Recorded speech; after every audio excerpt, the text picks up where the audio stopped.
Welcome to another video, ladies and gentlemen, and this one, this could be a long one, so buckle up, grab yourself some snacks, popcorn, munchies, you might need some alcohol, and settle in. Now, this video is going to be a long one, because I have to really dissect what I say and how I say it, because I don't want anything I say to get misconstrued or taken out of context. Let's talk about Hawk in Season 5. Now, it's no secret that Hawk kind of gets a bit...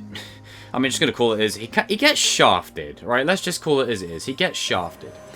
However, the term that is going around nerfed, I don't think that applies here. I don't think it's nerfed. Now, I want to give you the in-story justification as to why Hawk lost to Kenny, okay? I want to give you the reason that is.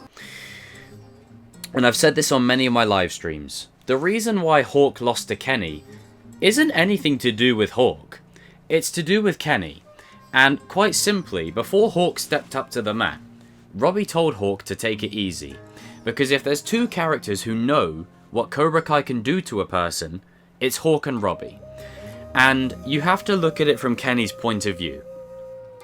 Robbie, he has an emotional investment in because that is his teacher, that is his mentor. That's like his bigger brother. He has an emotional investment in Hawk because Hawk is not necessarily a rival, but someone that's, you know, Kenny potentially sees as a bully and as a thug.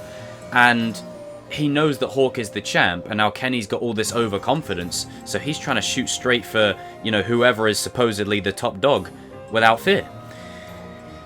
If Robbie and Hawk meet Kenny's rage with rage, they're only going to affirm him in his belief that anger and rage is the way. Which is why as soon as Robbie booted Kenny in the face, in the All Valley, Kenny goes off and is clearly emotional about it.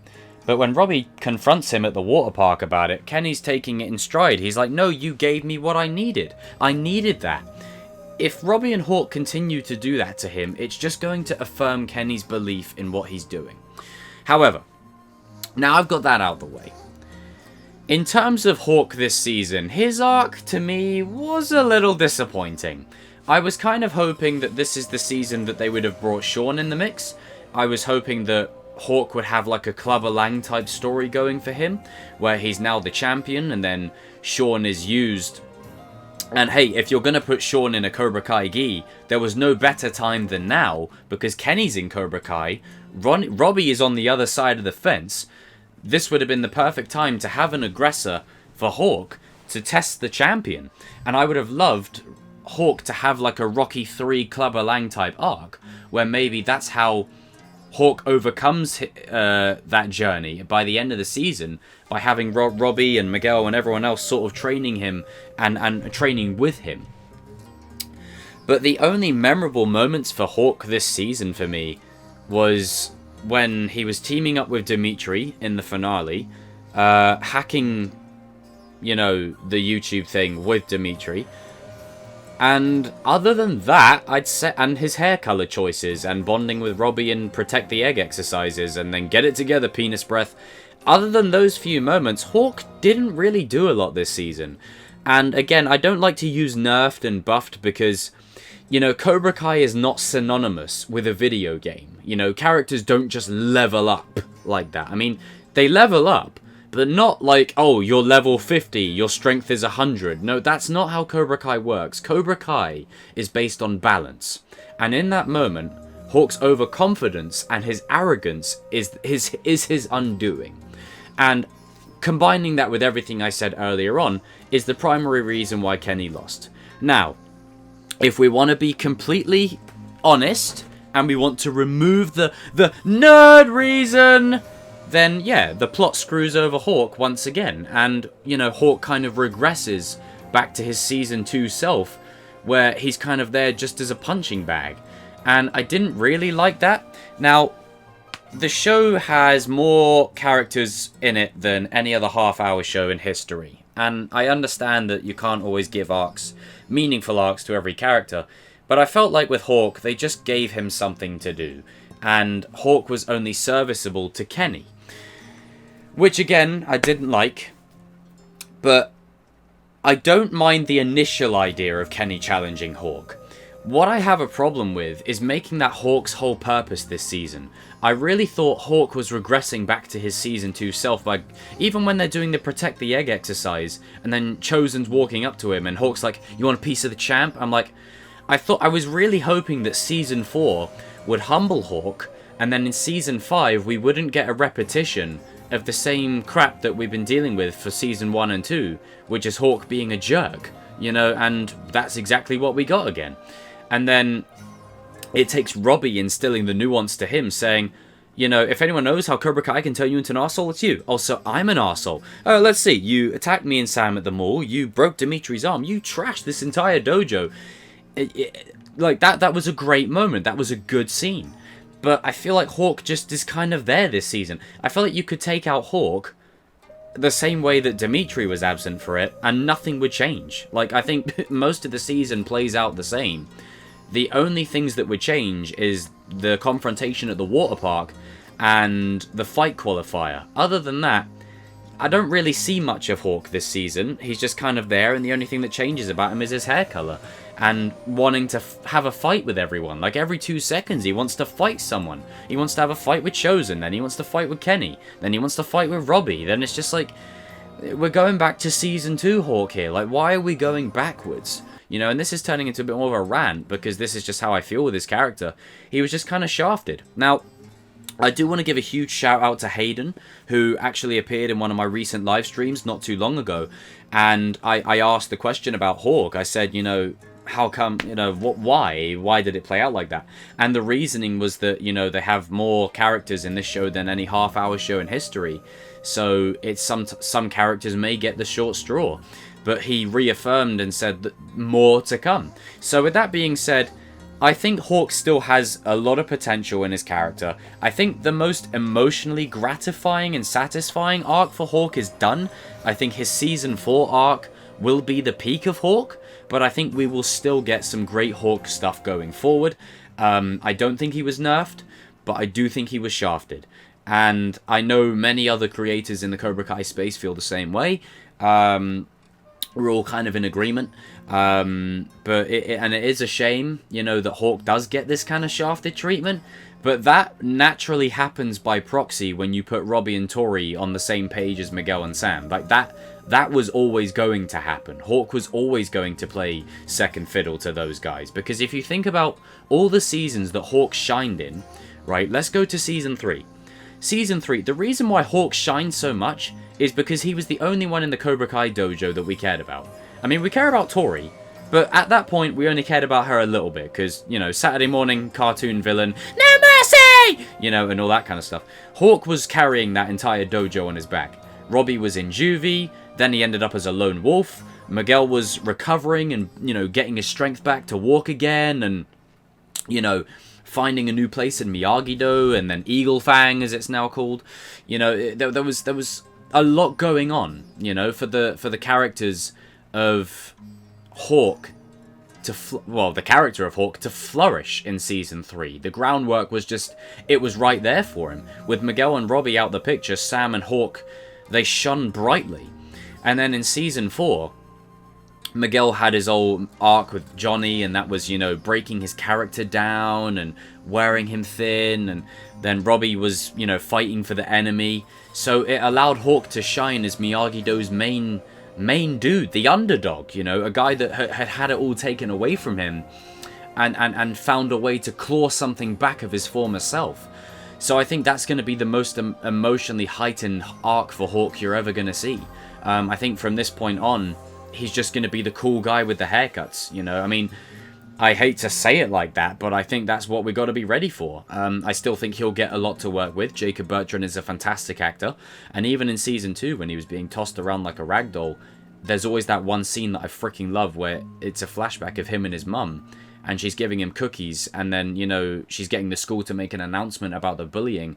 Jacob acted his bollocks off in that scene. It was such a great scene. Like, it's one of the many reasons why I think Season 2 is heavily underrated. It has so many gems like that, that allowed me to make videos on. A little cheap plug there. But I do think that, you know, Hawk wasn't nerfed, it was just shafted. He just didn't really get much to work with. We didn't really see much of him. But I think it all comes down to intention. The intention of this season was primarily Miguel, Robbie, Johnny, Daniel, Chosen, and Silver. Like, that was the primary focus. Even Kreese, for the great scenes that Kreese had this season, Kreese wasn't in it that much.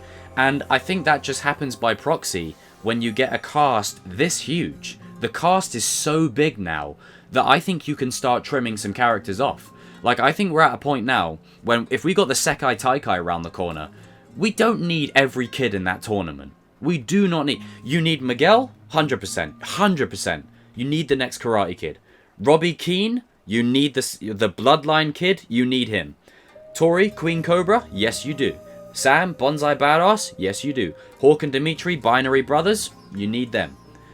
Kenny, Devin, and Anthony? You need them. They're the next in line. They're the young proteges of our main characters. You need them.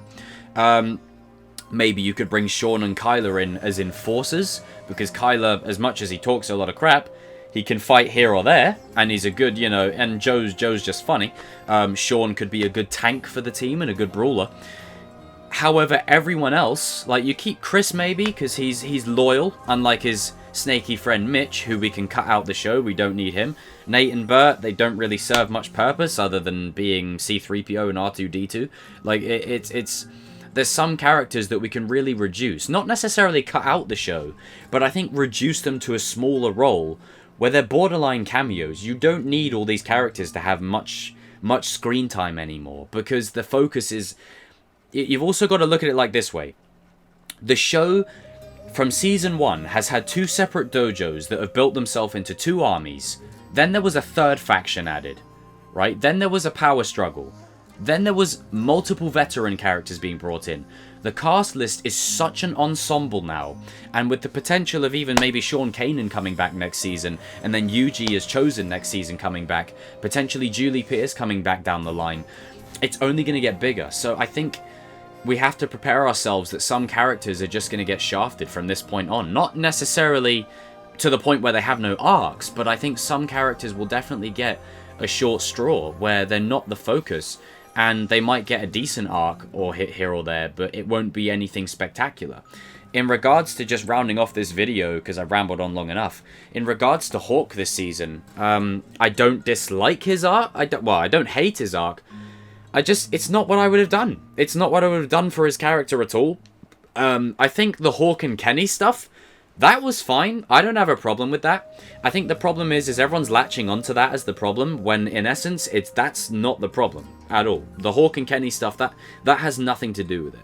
The problem is the focus is on the 2 main kids, Miguel and Robbie. I've said from the beginning of this show, the love triangle of this show is not Sam and Robbie, it's not Miguel and Tori, it's not Miguel and Sam, and it's not Sam and it's not whoever. It's Miguel, Robbie, and Johnny. It's always been them 3. The whole foundation of this show is those 3 characters, and then you throw in Daniel to the mix, the original Karate Kid, and the Miyagi legacy. You know, it's hard to give everyone that kind of shine, but I think now that you've got the Sekai Taikai in the wings, you have a focus, and this is what I wanted for Season 4, and ultimately didn't get it. With the Sekai Taikai looming large over the show, I think Season 6 you prepare for it, and Season 7, that's when the tournament is. And in Season 6, I want every single character's reason to win the Sekai Taikai to be revealed. I don't want it to just be, oh, Hawk wants to win the trophy because he wants to win. Yeah, no, I want something deeper than that. I want it to be like, you know, this could make the last few years worth it. The journey that I've gone on can show people it doesn't matter what you've been through. It doesn't even matter what you've done. You can still atone and inspire a lot of great things. And on that, there was one moment that I did appreciate at the water park. When Cobra Kai and Miyagi Fang are sort of kicking off, you can see Hawk about to make a move, and then he looks at a kid flexing his muscles and going, champ, and then Hawk holds back, and that's Eli assessing the situation and realizing that he's a role model now. Now, they should have gone more all in with that, but instead they regressed him to a Season 2 state, something that I didn't really particularly like. I've been quite vocal how this season is still my favorite season, it's just not my favorite Hawk season. Season 3 far and above will always be my favorite Hawk season. That season, Hawk was incredible. And I think that was just because Hawk is that character that's always been the second in command, wherever he's at. And in Season 3, he was alone. He had to step up. And then as soon as Robbie joined at the end of Season 3, it was like, okay, Hawk, you're going to lose that #1 spot now. Sorry. Like, I think we have to always remember that Robbie and Miguel will always be ahead of Hawk. That's always the way it's going to be. As much as Hawk may have won the trophy, you know, and I do appreciate that another bonding moment between Miguel and Robbie was them saying, no, Hawk beat us fair and square. It should be him. Which is probably a bad decision. They probably should have let Miguel do it. And the reason I don't say Robbie versus Kenny is Robbie doesn't want to fight Kenny. Like, again, it's that emotional investment thing. If you put Miguel in there, like we saw in the finale, Miguel ain't going to give a shit. He's just going to kick Kenny flying across the dojo. But it wasn't the point of the scene. But I think Hawk's run as a champion, I think there could have been more done with it, you know? I think I might have to do a live stream talking about it, because it's something that I could talk about for hours.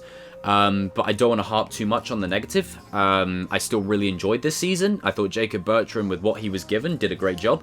I liked that he had a green hair, then he had a blue hair again. And I think he doesn't need the full-on mohawk back. But even if he kept his hair like that would be more than fine, you know, keeping it that level, unless he wants to fully grow out his mohawk again. But we'll see. Guys and girls, jump in the comment section down below. Now, I know this is going to be a bit of a sensitive subject, as it always is when it pertains to Hawk. But always please remember, I'm on your side here, guys, okay? We're all fans. We all love this show. I'm just giving my opinion. You haven't got to attack anyone over it. You haven't got to get your knickers bent in a twist. You know, I know there's going to be a comment down there going, no, Hawk was absolutely screwed over. I mean, you might want to save your breath because I've just vocalized it in this video, but if it makes you feel better, then go for it. But yeah, like, I don't know. Again, nerfed is not the right word I would use, and I think that word is being used because Hawk lost to Kenny. But that, I don't see that, like, that, for me, that isn't the problem here. Like, the problem here is Hawk just gets shafted the whole season. He's just kind of there, you know, and I didn't really like that. But again, with the way the season plays out, it is hard to give every character their shine. You know, I'll just say that. But this video's gone on long enough.